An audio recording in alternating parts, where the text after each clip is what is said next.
Iye ngiMahlangu, ngize interview.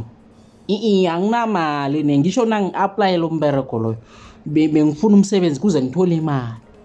No nina izani kimi nizongi-interview-ela la ngikhona nofana niyenze ngefowuni.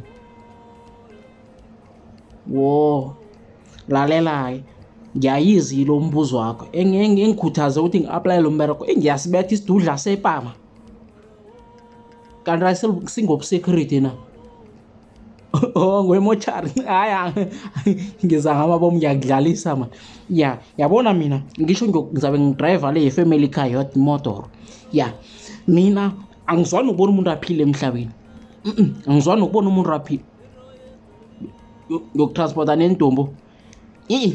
No batshela ukuthi ngifeyilile angazukulunga lapha. Ya mina ngifuna ukubona wonke umuntu aphila emhlabeni. No batshela ukuthi ngifeyilile bawe sizongiyathisa la sikavuka angazukulunga.